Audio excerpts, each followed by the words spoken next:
Welcome to another Airbrush Asylum quick tips video.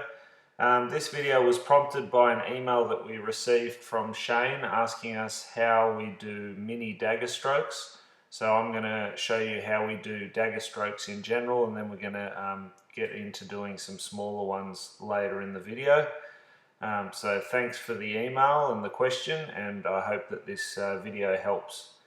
So the first thing is, you saw I had the ruler there, so we're about 10 centimeters away from the surface, the page, and just with the airbrush there, keeping the air on all the time, and about 10 centimeters away, we want to get a sort of dusted shade. This is just to practice the thicker part of the dagger stroke, and what we're going to do now is do some lines. So up close, pull back, and you can see we're getting that nice fine line.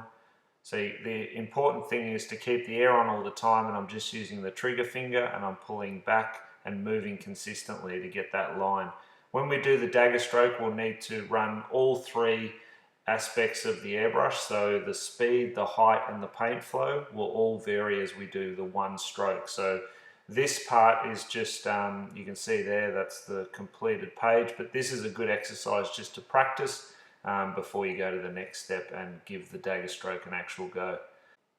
So what I'm doing here is I'm just simulating how I would go about doing a thick to thin dagger stroke.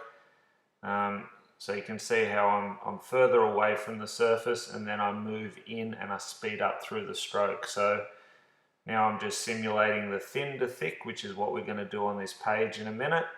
So you can see I'm reasonably quick through the line part of the dagger stroke, and then as I hit the fatter part, I slow down. So you can see now I'm slowing down as I get to the fanned out area of the dagger stroke. So reasonably quick and up close, and then I'm pulling away from the surface and I'm extending that trigger finger to pull back on the paint so that I get more paint flow. So that's how you do the thin to thick dagger stroke. And here's a couple of pictures of the completed thin to thick dagger strokes. Now we're going to move on to going from thick to thin. So basically the same procedure but reverse. So we start further away, going slow, and then as you move in, you speed up through the stroke, and we're shutting that paint off. So it's all still one motion with that trigger finger. So air on all the time, and just adjust your trigger finger and your height and your paint flow. So that's how you do the thick to thin dagger stroke. And we'll see some completed pictures of that as well. So you can see you've got to go slowly through there, further away, and then speed up through the fine line. Alright, so any of these that you want to check out, just go back and watch the video again. So you can see there the thick to thin. What we're going to do now is we're going to do thin to thick to thin. So this is also the UFO stroke, I call it. So you can see I'm just doing a bit of a demo there, up close, then slowing down through that, that thicker section, and I'm pulling back further on the paint. So I'll show you how to do those right now. So up close, so keeping the air on, we want to be up close. You'll see with the next stroke, fine line, so not pulling back as far, then moving further away from the surface, and then coming back in quite quickly to finish off that dagger stroke or UFO stroke. So it's thin to thick to thin. So up close, further away, then back up close again, all the way adjusting the amount of paint with your trigger finger. So it is the hardest stroke to do. All these dagger strokes are not easy, so it's just a matter of practice, practice, practice.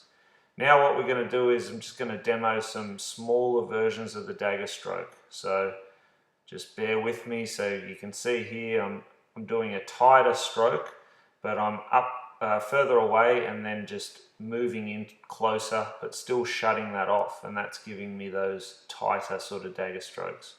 This is a different take on it, going from left to right, so thick to thin, doing some smaller ones, and then doing that one stuffed up a little bit, but up close and then further away. So you can see you can still get them reasonably small and effective. It's all about the variation, so you've got to remember you've got to vary your height, your paint flow, and your speed.